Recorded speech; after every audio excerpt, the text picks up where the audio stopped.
ولا تحسبن الله غافلا عما يعمل الظالمون إنما يؤخرهم ليوم تشخص فيه الأبصار مهطعين مقنعي رؤوسهم لا يرتد إليهم طرفهم وأفئدتهم هواء وأنذر الناس يوم يأتيهم العذاب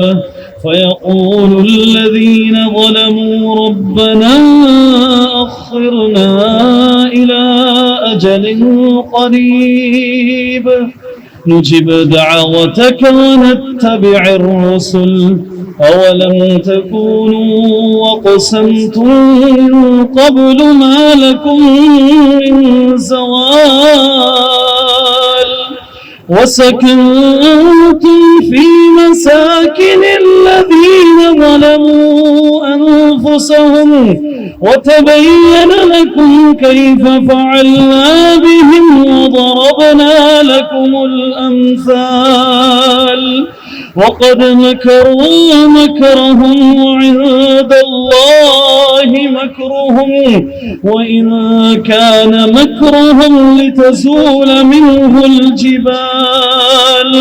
فلا تحسبن الله مخلف وعده رسله إن الله عزيز ذو انتقام يوم تبدل الأرض غير الأرض والسماوات وبرزوا لله الواحد القهار وترى المجرمين يومئذ مقرنين في الأصفاد سرابيلهم من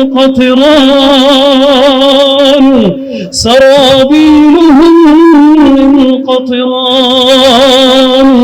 وتغشى وجوههم النار ليجزي الله كل نفس ما كسبت إن الله سريع الحساب